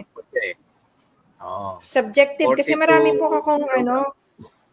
marami akong pasyente kasi sir na parang lalapit sa'yo, tapos ang payat ko kasi, tapos nakikita mo sila sa screen hindi ka din mukhang payat, tapos ayos din sa'yo yung weight mo. Tapos sasabihin sa'yo, kasi binabati ako na tumanda daw ako and everything, parang may ganun. So hindi ko alam kung ganun din yung case ni Ma'am G. Or ano yung baka perception. Baka kasi nakilala sila ng mga friends niya na mas magbigat yung weight niya. Oo. Yes, pero yan nga, kung kunwari gusto mo mag-gain, not the weight, the muscle mass. The muscle mass. Yun ang pero tignan nyo rin po picture niya nung high school kayo. Baka naman po ganyan talaga yung katawan niyo nung high school kayo. Kung hindi nyo man kailangan mag-gym or use your own body weight. No, wait, walang equipment required. May katulong na tayo. Normal, 'di ba? Normal weight for height daw in BMI daw. Normal weight for height. Yeah. Yung based sa height to weight ratio, normal pa siya. Ayan. So, yan, Ma'am G. Now you know that you're still on your normal weight for your height and your age. So, basically, if you just really want, you can tone your muscle by moving through calisthenics. Pwede yon. And then, making sure that you are getting enough protein. Mostly sa mga babae, I'm saying babae, Silang mahilig kasi mag-OMAD. Yung mga mahilig mag-OMAD. May tendency tayo mag-muscle loss, especially kung nako-compromise natin is protein. Pag may nagtatanong sa akin if they can do OMAD or hindi, ang una kong tanong sa kanila, this is my computation for your protein. Kaya mo pa tong kaitin ng isang upuan lang? When you tell me you can, okay. Pati yung fat mo, dapat makuha mo yung total intake mo na yan in one sitting. Okay. Pero pag sinabi mong hindi, nako, talagang hindi ka pwedeng mag-OMAD because female will suffer a lot than male. First of all, hormonally, mas complex ang mechanism sa babae. You will be compromising your thyroid, you will be compromising your hormone. Kaya nga yung iba na, for example, nag-carnivore sila tapos nag-OMAD pa, minsan nade-delay sila ng menstruation, minsan nagkakaroon ng thyroid problem. That is not because of carnivore. It's because of overshooting. And alam niyo yun, parang hindi na kaya ng katawan, lalo na kung sobrang tagal na OMAD and then nagiging low calorie intake na siya. Tapos yung protein din, nagiging low protein kasi hindi mo na nga naibibigay yung sapat para dun sa katawan. So make sure that you are getting yung sinasabi ni Sir Alan lagi. Nutrition, nutrients. Doesn't matter how much calories you have. Pero kung kulang ka ng rekado, guys, kahit ikaw may gasol, kung wala kang rekado, hindi ka magluluto. So walang process na magaganap. Yung Doc, 'di ba? Nabanggit mo rin last time, 'di ba? O yung essential amino acids, 'di ba? Basically, yung 9 na hindi kayang gawin ng katawan kasi yung bang amino acid na gagawa ng katawan gaya ng glycine or 'di ba? Pero yung iba gaya ng yung lysine, leucine or whatever, yung stadine. So yung mga 9 na 'yon, normally makukuha mo 'yon sa animal food din eh. Parang 'di ba may complete protein food na parang consider silang superfood or na doon mo kukunin yung complete protein. So normally even yung egg as a whole food, complete protein yan eh. So including yung makukuha mo diyan na essential. So they will be for the muscle build up. So, ang isa sa mga study na may significance pagdating sa aging, yung muscle loss. So, it can be prevented, through proper, yung enough protein. Kaya normally, ang isa is eat low carb, eat high fat, and adequate protein. Yes. So, dapat sapat, Hindi naman kailangan na high, basta sapat siguro. Yung satiety mo. You cannot overeat protein, actually. You can undereat protein, but definitely not overeat. We tried to overeat protein as an experiment. If you are eating protein along with, for example, ito yung isa sa mga realization namin. If you're eating protein along with carbs or any food that has an addictive effect that can open up the pleasure center, you can actually overeat everything. Lahat. Kasi ang tendency niya, since na-overshoot nung pleasure center, yung satiety center, even the protein along with the carbs, you can eat it na overshoot. Pero try to eat protein kahit ang kasama lang is asin. I don't think kaya mo siyang kainin kasi walang nag-o-override na pleasure center sa utak mo. It's just the satiety. So, for example, you're eating samgyeopsal. Any samgyeopsal, try mo yung plain and then compared mo pag kumakain ka ng marinated. Yung marinated, kaya mo yan ng sobrang dami. Pero if you just eat the plain, for example, and then just salt added, lugi ka. Lugi ka. Totoo yan. Kaya nga you need the side dishes eh. And the side dishes are all sweet. Kung ipasok mo pa yung added fats doon, di ba? So, kasi kinuha mo yung mas marami pa siyang fat o yung marble talaga siya.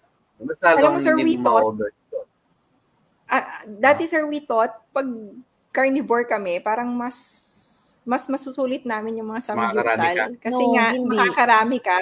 Ngayon, pag nag-samgyeopsal ka pala na you will not eat yung mga, for example, yung onion nila nakababad sa matamis, yung mga side dishes nila na matatamis na dating kinakain mo along with the meat.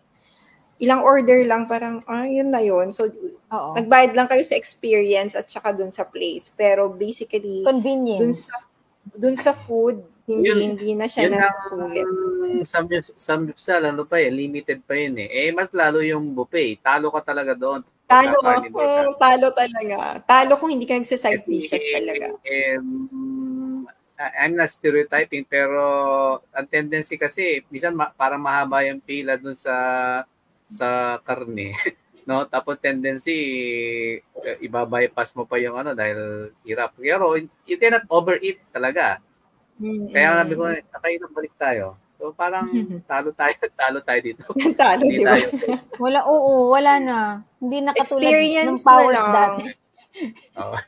Pag kami, Doc, nag-buffet breakfast kami kasi yun yung parang nakahiligan namin kapag kunwari, okay, kasi hindi na kami din masyadong ang intermittent fasting namin talagang literal na siya, intermittent fasting. Kasi there are days, pag carnivore ka talaga, mas marami kang chance na binibigay sa katawan mong kumain kasi maghahanap siya dahil nga wala ka ng ibang extra, yung katawan mo yung gagawa ng glucose. So basically, may time na mas maaga kami. Yun yung tinatawag naming early breakfast kasi nga magbe-breakfast buffet ka.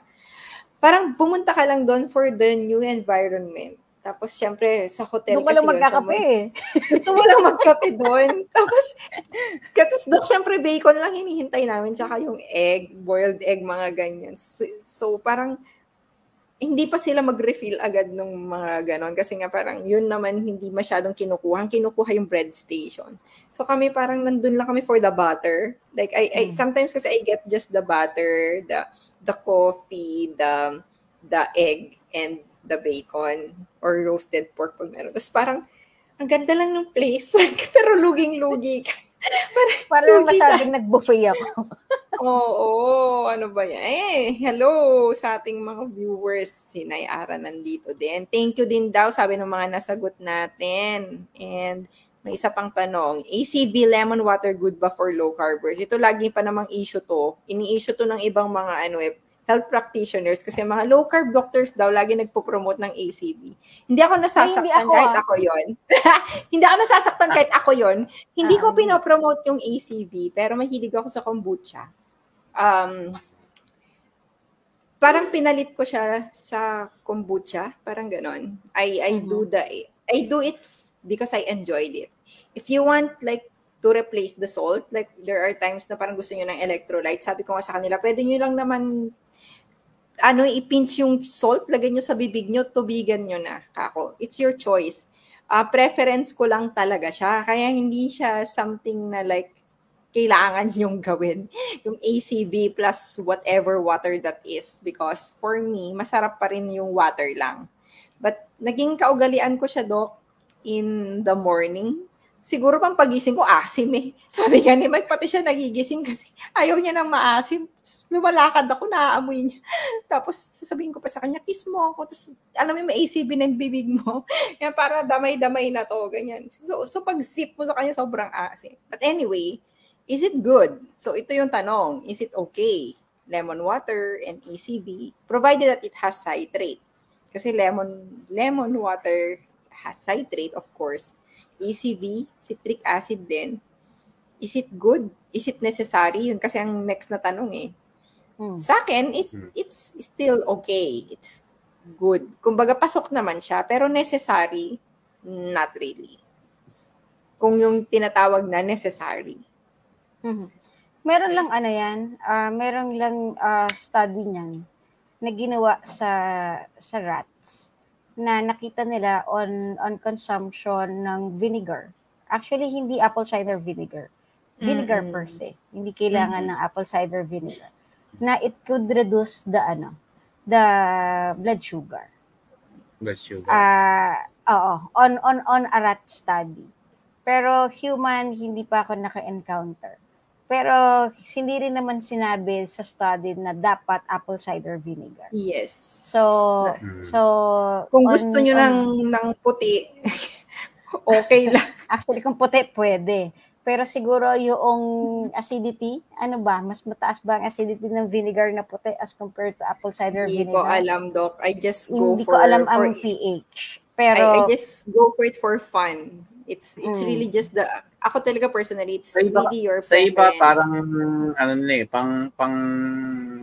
may sinasabi na yung digestion nila mas nagiging better kung meron silang ACV with water bago yung food. Yung sir, yung mga ibang carnivore, yung mga beginner carnivore, siguro kung sobrang tagal mo na naka-carbs na very high carbs, tapos hindi sanay yung katawan mo to digest. Low pH na for yung example, stomach. Yung pH mo is hindi na siya acidic. May mga nakikita po ako ng practitioner ng carnivore na at first they do the ECV for para matimpla yung acidity ng tiyan. Even Judy Cho is also parang ito yung parang cheap na suggestion niya dun sa mga nagkakaroon ng indigestion ng protein when they go or switch to carnivore. So basically, yes, pwede siya na gano'n. Pero other than that, wala siyang ibang purpose. Ako actually, kapag kunwari gusto ko ng mas maraming salt, actually ang salt kasi may laxative effect yan pag nasobrahan kayo. So hacks ko din yan kapag feeling ko magko-constipate ako, I add some salt in my drinks. Yun yung isa sa mga reason ko. And hindi ko gusto yung lasa ng alat ng tubig na para kang umiinom ng dagat kasi daming dagat dito. Para kang umiinom ng tubig dagat. So, yung ECV ang pinaka-main purpose niya so that alam nyo guys kung ano yung mga reason kung ba't namin ginagawa namin. It's just to neutralize the salty taste ng alat. And then afterwards, nakakapag-poop ako ng maayos. And doon ko talaga din nalaman na kapag nasobrahan ka rin ng asin, may laxative effect siya. Kaya yung iba, huwag kayong magtataka kung tumitira kayo ng asin. Like for example, hindi siya intentional na pagtira ng asin. Hindi yung parang dahil may cravings kayo. Yung iba po kasi, ang pangit sa mga naglo-low carb, minsan obsessed sila sa electrolyte replacement. Hindi po kailangan laging nag-electrolyte replacement. Hindi siya araw-araw sa ginawa ng Panginoon na kailangan yung mag-electrolyte replacement. There is a certain time na makaka-adapt na yung katawan nyo dun sa pagbaba ng insulin. Okay? Or ng iba pa. So, basically, hindi lagi. Yun yung time na mapapansin nyo, parang bakit ako lagi nagtatae pa rin, Dok? Bakit ganito? Kasi nga sobrang-sobra na yung mga salt ninyo. Nakaka-cost din siya ng pagtatae. Kaya nga merong brand sa US, for example, na yung mga electrolytes nila, na ang laman is, for example, 1,000 milligrams. Sikat na sikat yung brand din na yun. Sa iba, okay siya, Dok. Pero sa iba, hindi. Kasi yung 1,000 milligrams na sodium na yun, could be a laxative, parang could have a laxative effect to other people. So, hindi rin nila kayang itolerate. So, tignan nyo lang sa sarili din ninyo. Pero, not necessary ang ACV and lemon water. Make sure na may reason kayo kung bakit nyo siya gagamitin. Ayun. Ano tong next question? Hello, ask ko kung safe ba kainin? Puro karne, manok, baboy ang kainin. Gayong puro feeds na po ang pinapakain sa kanila. Parang ganito lang din yan. Safe pa rin bang kumain ng vegetables? Kung puro pesticide na rin naman ang para maganda yung gulay kung pesticides na rin. It's the same thing. Mm-hmm. It's the same thing. Actually, paano ba natin sasagutin yan? Actually, wala na kasing yung super ideal. First of all, walang ideal.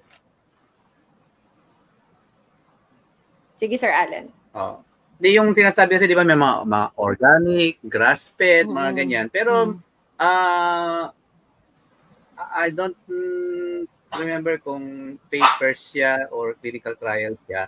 Pero, ang pagkakaiba lang talaga, yung more on yung nutrients niya affected. Pero, ang pinaka-concern ng iba yung pupa content. Yung, di ba? Omega-3 and omega-6 ratio. So, lumalabas na kung pag-uusapan natin yung absolute risk o yung i-quantify natin siya, very minimal yung difference nung dalawa. So, siguro, magkakatalo lang tayo doon sa ano ba ang grass-fed o yung mga free-range, halimbawa, kung sila yung ating i-compare sa mga nasa mga case or nasa mga yan, yung grain-fed na tinatawag. Probably, yung masyadong masikip yung lugar, di ba? Nagkakasakit yung animals, nagkakaroon sila ng poor sanitation o yung too much antibiotics, mga ganon. So, probably doon tayo magkakatalo. So, ang ano lang talaga dyan is look for a quality or source, no? Na quality source na. Ako, sir, simple lang kasi buhay for me eh. Like, I don't wanna complicate things. Maybe there are too much complicated things na nangyayari sa mundo. Like, for example, ito simple lang sagot ko dito eh. Wala na kasing masasabing safe not unless ikaw yung nagpalaki. Ikaw nag-alaga ng sarili mong vegetable, baboy, manok, lahat, sure ka na walang. Actually, yung tatay ko kasi sa agriculture siya, sinabihan ko siya na, Papa, I'm raising basil, parang gano'n, parang dati. And I'm sure na I'm sure na organic ko and everything. Alam mo, sagot niya sa akin, talaga, anong pinandilig mo dyan, nawasa? Parang, do you know what I mean? Do you know what I mean? Kumbaga parang, Papa, sure ako organic to kasi ako yung nagre-raise. Yung gano'n. Tapos, bigla niya akong sinabihan, organic, sabi niya. Bakit? Anong pinandilig mo dyan? Di ba nawasa din? So, parang, yung point ko dito is that you cannot really have like perfect setup. When I say setup lahat, na pag pupunta ba ako sa butcher, tatanungin ko ba, grain-fed ba yan? Anong kinain ng mga yan? Sometimes, ideal, di ba?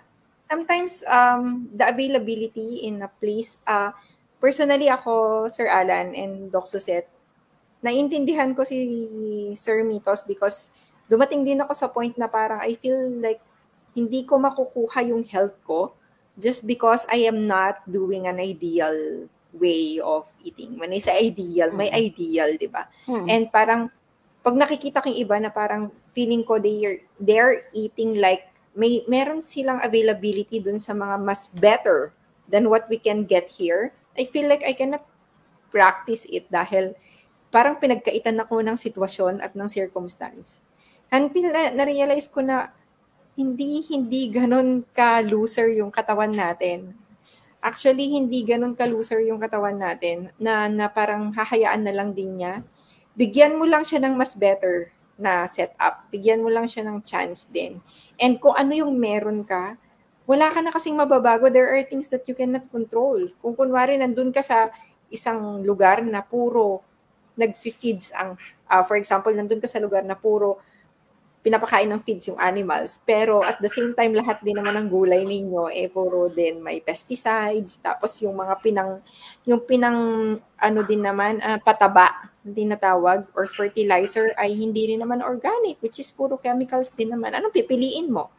Is it vegetable o yung animals? Ganun na mag-isip ngayon. So, ayaw nang komplikaduhin. Double-edged sword man yan or whatever, kung parang titimbangin mo lang siya.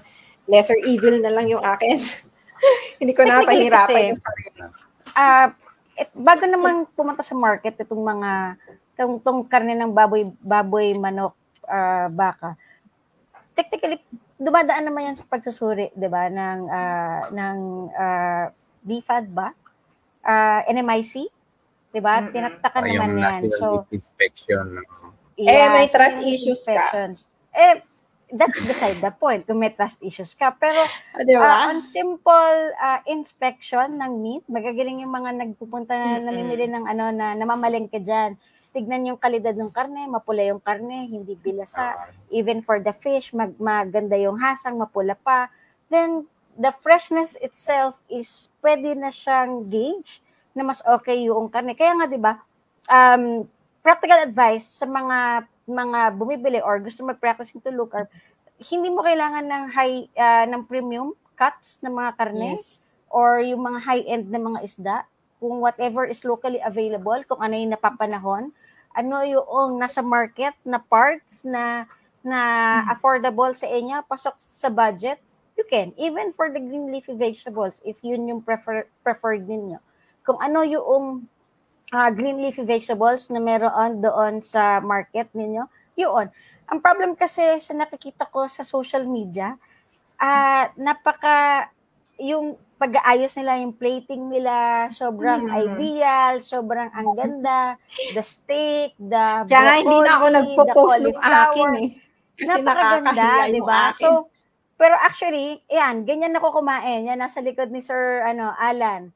2 itlog, sunny side up. Minsan, pagka nagmamadali ka, medyo may nasunog pa. Kasi, kung saan mo kiniluto yung bacon, doon mo na rin niluto yung itlog. So, minsan yung diba? itim. Yeah, pero sir, di ba, minsan may itim-itim na naiwan doon dahil may konting burnt area, the bacon. So, mapupunta na siya sa, so hindi na maganda, hindi na, hindi Instagram worthy. Hindi Instagram worthy yung pagkain ko. May mga itim-itim dun sa itlog. Parang, okay lang. Kakainin ko rin naman siya. Hindi ko naman kailangan lagi i-post sa social media kung anong kakainin ko. I eat leftovers. Magluluto ko ng nilagang karne, 1 kilo, tapos kakainin ko siya for 2 or 3 days. Nireheat ko lang. And so, diba? Parang, it's practical for me na ganun ang setup kasi wala akong time to cook every day. So, you cook one time. Tapos, since my philosophy is, parehas din naman yung kakainin ko, baka lang or manok. Kasi yun nandun. Nawala na yung affinity ko sa baboy kasi hindi ka maka-afford ng baboy dito dahil it's so pricey as compared sa baka. Tapos, baka is dito, luckily sa Middle East, nagsisale ang baka, nagsisale ang manok. So, during the time na may sale, alam ni Sir Alan yan, pag may sale sa market, then dagdagan mo na yung bili mo, ipapasok mo naman siya sa freezer, di ba? So, ideally, sa Philippines nga, mas okay kasi meron kayong kalapit na market na mabibilin mo na fresh, di ba? Yes.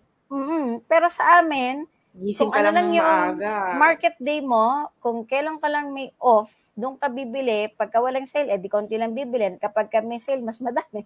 Ipapasok mo. So, don't complicate. I agree with Fee. You don't have to complicate yung kakainin ninyo. Kasi kung kukomplikatuhin ninyo, mas mahihirapan kayo. Ano lang, lesser evil, safer side. Kasi, kumare, ako, pag nasa work ako, hindi ko makontrol kung ano yung daily menu. Doon ako sa lesser evil. So, kung tendency kung meat yan, I believe na parang, kumbaga, sa priority, I prepared lamb over beef. Kasi yung beef namin, di ko alam kung nagagaling ng Brazil o nagagaling ng out of Africa. So, ang mangyayari doon, yung lamb, I believe na galing lang siya sa local herd lang nila. So, probably grass-fed siya. So, ngayon, kung nandun ka sa mga, warehouse club, di ba? Tingnan mo, meron kang beef, may section ka doon na yung iba galing ng OC, galing ng New Zealand, yung iba galing ng US. So, come to think, kung ano yung kiniklaim ng bawat countries which are best for, di ba? Yung iba kiniklaim nila na grass-fed sila, yung iba, di ba? We know na more on grain-fed yung beef nila. So, you have to choose kung alin doon. Ngayon, minsan nakakita ko ng stock ng mga itlog. Yung iba sabi niya organic or free-range na tinatawag, di ba? Pero kung minsan titingnan ko yung quality ng parang pag binuksan mo yung yolk, parang mas pulang-pula pa yung ordinary di ba? Egg na galing lang sa market halimbawa. So you cannot really tell alin ng nutritious or more nutritious do sa mga pagkain na yon. So, yes. But one thing that you can trust is you trust your own body kasi what your body will do with that food. Diba? Malalaman mo yon kung gumaan yung pakiramdam mo or diba? Hindi medyo so nag-iiba yung pakiramdam. So chances are you're not taking or eating the correct food. Yes, I think kasalanan din talaga ng mga ibang influencers din. Like, for example, hindi kasi alam mo yung influencer, konti lang, walang follower. Hindi. Kasi, alam mo, pag ikaw, kunwari kahit sa IG, like, yeah, I think, okay naman na ibigay ideal, pero parang if you're setting up a standard na parang, kung hindi rin lang ganitong kinakain nyo, you will not get an optimal health. Yun yung nangyayari. So, parang they're showing, dapat, pati butter nyo, very organic. Dapat ang kinakain nyo lang na meat ay ganito lang. Dapat ang quality ng liver. Ako, bahala kayo dyan. Alam mo, na-stress ako, lalo nag-girl. Pag hindi na siya natural, diba? Mas madali yung rule ko jerp lang. Just eat real food. Sustainability. Number 1 yan, sustainability. Kung isipin mo, yung pag yan dumaan na sa process, diba? Hindi siya. Pag less process siya, o whole food, gaya ng itlog, diba? Wag mo nang alamin kung yan yung manok kumain ng grape o kumain ng uod. Tatanungin ko pa ba yan? Maging rabbit. Basta yung buyong itlog, hindi yan na-inject, hindi yan na kasi nandun. Hindi yan adulterated. Sabi sa akin, anong kinakain mong, Doc, anong kinakain mong egg? Sabi niya, kasi egg ako ng egg. Ano ba yan? Yung free range and whatever. Sabi ko, Diyos ko Lord, tanungin ko pa, hindi rin alam ng kahera yan. Pagpunta ko ng mall, or bakit ko pa kailangan, makikipagbunuan pa ba ako dun sa field kung saan nagbebenta at makiagawan sa mga, hindi na kasi siya practical. Like, alam nyo, may something wrong then if you're so obsessive. So, sa akin, pag bumili ako ng karne, basta mapula, walang amoy, that's it. Yes. Makikita mo naman yun, Doc. Si Mike, kaya favorite niya umaga. Pagka-rounds. Ang aga kasi niya mag-rounds. Yung source, kung diba, siguro, kahit naman na, kahit na hindi siya public market, may mga store naman talaga na quality, diba? Even sa mga supermarket. Kung mapapansin mo, sa loob ng supermarket, hindi lang isa ang supplier nila ng meat Yes. There are two. Ito nga sa amin, sir, laging nauubusan. Kaya pero mas sure ka. Diba? Under big company. So, umisan, i-compare mo yung local meat supplier, mas maganda pa yung quality ng niya yung nandoon sa nila. Yeah. Anyways, sasagot pa ba tayo? Biglang dumami yung tanong. Ito talaga mga tao, kung kailan patapos na, saka magtatanong. Wala naman na. Oh, yeah. Si attorney na lang naman sumasagot. Yan. Attorney, please food na lang. Yes. So, yun lang naman po, guys. I hope na marami kayong natutunan. Next time, kung gusto nyo pa ulit ng question and answer, just comment down below on the side, whatever, wherever. Basta pwede kayong mag-comment so that mukhang gusto kasi nila yung ganito, question and answer din, dahil pag tayo ay nagda-lecture minsan, they cannot actually, they cannot parang, ask question. Yan. So, sobrang dami daw ng mga natutunan nila. Salamat din. Please like and share po para mas marami pa pong makaalam ng Yes, para po kahit paano ganahan kami. Nawawalan po kasi ako ng gana pag Talagang paki-share naman, nawawalan na po kasi ako ng gana. Kailangan ko na po ng motivation para yung pala yung motivation no? Joke lang. Basta andyan si Doc Suzette, may motivation na siya. Ayan. Kami na ni Doc Suzette ang lab team ngayon. Si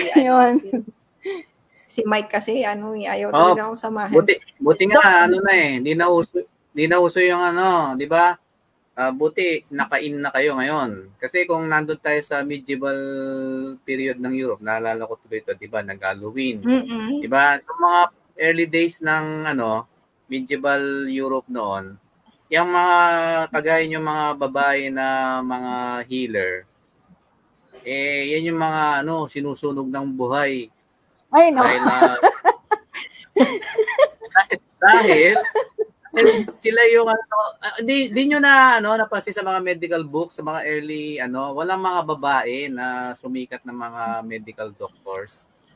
Kasi bakit may mga sikat hindi na mga early days na yung mga pagka-practitioner ka na or healer ka na babae, yan yung mga inaakusahan nila ng witchcraft or yung mga witches. Mangko pala tayo. Witches. Yun yung mga, although may nagsasabi din namang babarang ako, pero walang patunay.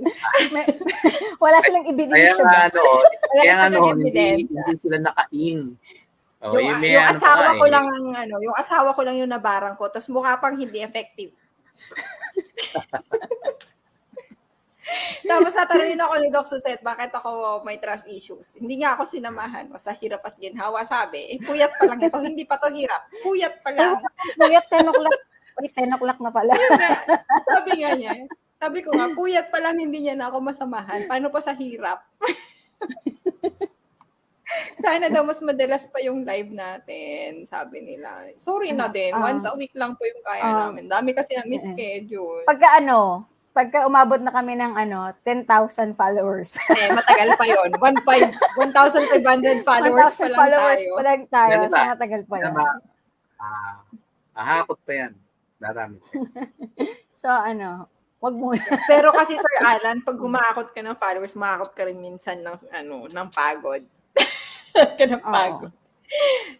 Hindi kasi kami pala sagot ng mga questions talaga sa sa mga comment. Kaya nga pag nag-live kami,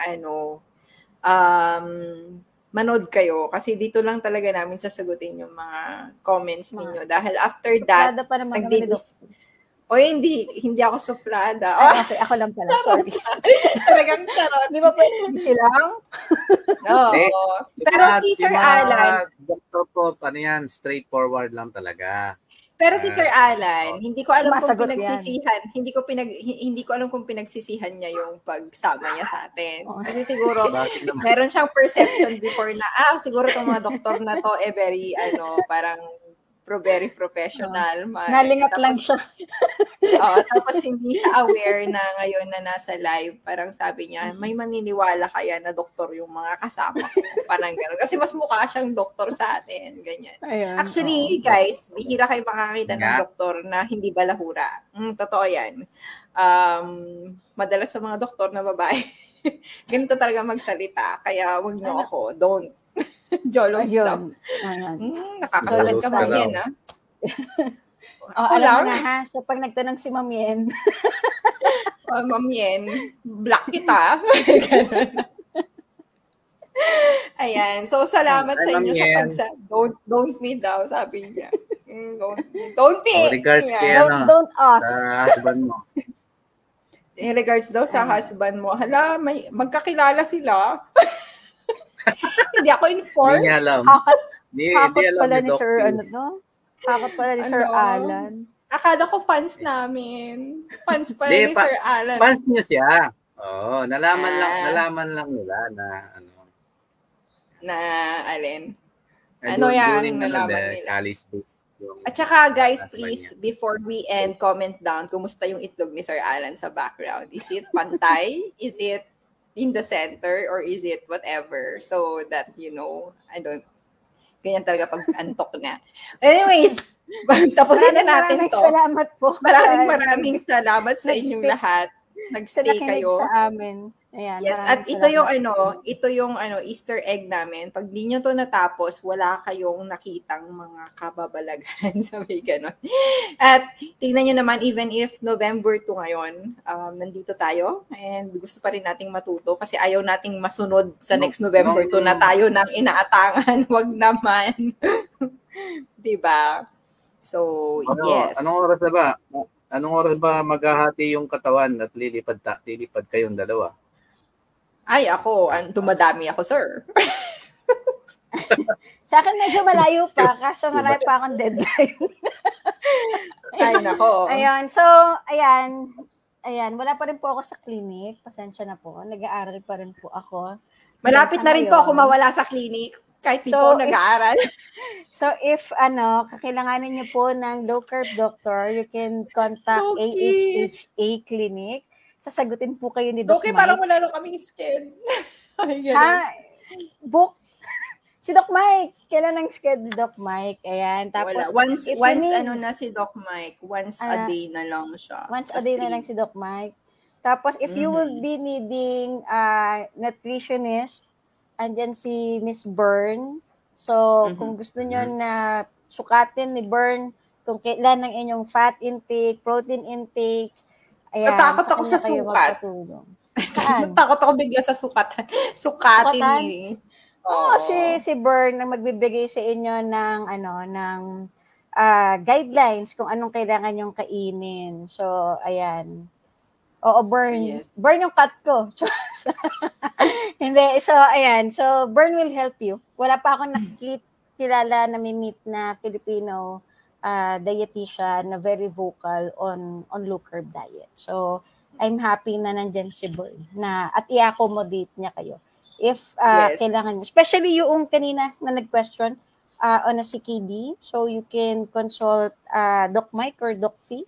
Tapos, ayan, si Bern ang mag-aayos ng diet. Kasi wait lang, CKD may papakita ako sa inyo. Ayan, di ba? May pasyente si Bern. Hi, Sir Charlie. So, ayan, si Bern ang makakatulong sa inyo. Magaling kasi siya Doc. Magaling siya mag-eyeballing.